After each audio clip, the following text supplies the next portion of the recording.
मंचस्थ विद्वजनों को हमारा सादर प्रणाम है। उपस्थित सभी हमारे अग्रज छोटे बड़े भाइयों को हमारा बहनों के साथ में नमन वंदन।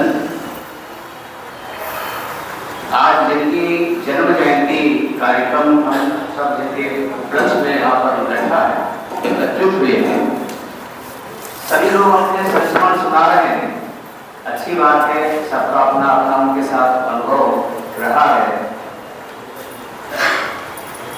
हमारा भी बड़ी देर में जुड़ाव हुआ सीतापुर में, जब कभी अखिल विश्व गायत्री परिवार की पहली बार हमने सीतापुर जनपद में विद्यालयों में भारतीय संस्कृति ज्ञान परीक्षा का आयोजन कराया था।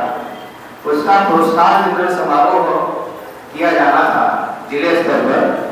तो हमारे सभी संगठन के भाइयों के द्वारा हमें मशवरा मिला कि अमुक अमुक को चीफ गेस्ट बना लिया जाए, अमुक को चीफ गेस्ट बना लिया जाए, अमुक को चीफ गेस्ट बना लिया जाए।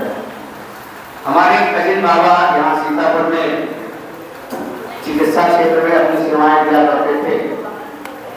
उनके द्वारा हमें ज्ञात हुआ कि एक प्रतिभा है यहाँ पर, यदि उससे आप ये कार्यक्रम समारोह में उनकी उपस्थिति के साथ उनके हाथों से पुरस्कार वितरण कराए तो आपको भी गौरव अनुभूति होगी। हम जानते नहीं थे, डॉक्टर रामनाथ दीक्षित जी हमारे कजिन बाबा थे, गुरुद्वारा के पास में उनका घर था। उनके मार्गदर्शन पर हम आपसे सिविल लाइन मिलने गए और मिलते ही परिचय दिया तो खड़े होकर के बैठे थे। ठंडक का दिन था, वो लंबा सा कोट पहनते थे और हमें गले से लगाया जब बाबा का परिचय दिया और बोले तुम मुझे बाबा ही संबोधित करना। मैं उनको अपना बड़ा भाई मानता हूँ। बड़ा अच्छा लगा, मिल करके बैठाया। उस समय में हमारी उम्र 22-23 वर्ष की थी। जिले का नेतृत्व करते थे संगठन गायत्री परिवार का। काफी कुछ कम शब्दों में हमारी हृदय ने उनको अनुभूत कर लिया। उनके शब्दों को हमारे हृदय ने हृदयंगम किया, उनको आमंत्रित किया, उनके साथ कार्यक्रम साझा हुआ, पुरस्कार वितरण समारोह हुआ। उसी पुरस्कार वितरण समारोह में उन्होंने हमसे एक निवेदन किया कि बेटा एक पार्टी आती है आपकी अखंड ज्योति पत्रिका पंडित श्री राम शर्मा आचार्य की, उसको मैंने कभी पढ़ा था, किसी ने दिया था, अच्छे विचार हैं उसमें, ये तो मिल जाया करे तो हमें दिया करो। फिर उसकी सदस्यता हमने बनाई उनकी, और जब तक वो निरंतर रहे, हर महीने उनके घर हम देने जाया करते थे। आज वो इस शरीर में नहीं है, फिर भी वो पार्टी उनके घर हमारे भाई श्री सरस्वती उसको मंगाते हैं, हम देने जाते हैं। कुछ पंक्तियां उनके जीवन को सब सुना रहे थे, अभी लिखी गई है, यहीं पर बैठे बैठे आप सबके बीच में वो भाव सुना देने का मन है, आप सब उन्हें सुने। किसी ऋषियों ने कहा है, तमाम ऋषियों के बारे में आप लोगों ने सुना होगा, उसमें एक युग ऋषि जिनको हम पंडित श्री राम शर्मा आचार्य कहते हैं, उन्होंने लिखा है, एक शतवाक्य लिखा है, मनुष्य का जन्म तो सहज, मनुष्य का जन्म तो सहज मिलता है, पर मनुष्य का उन्हें बड़े कठिन प्रयत्नों से प्राप्त करनी पड़ती। शायद उनमें से हमारे पूज्य डॉक्टर सारस्वत जी थे, जिनके लिए अद्भुत अभी अपने मस्तिष्क में माता सरस्वती ने वो विचार दिए और वो तंदुरुस्त हो गए। उनको हमने लिखा है, आप सब मैंने रूप जी की लड़की बोलने वाले सब हैं, किसी में नहीं बुलवाएंगे, निरुपमा जी को बोलवा कि तुम लोकार्पण करा दो और सम्मान करा के मंच की तरफ आ जाओ, क्योंकि 7 बजेगा। आप इनके बाद निरुपमा जी वहाँ कुछ बोलेंगे, सुनील बताएंगे, पूछ लिया,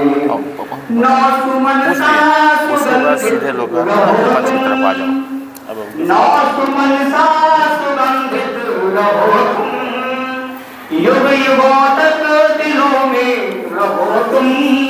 अरे कोई भाई कह रहे थे, कई भाइयों ने कहा कि उसके नाम पर ये हो फलाना हो, ये अच्छी बात है, मैं उसकी सराहना करता हूँ।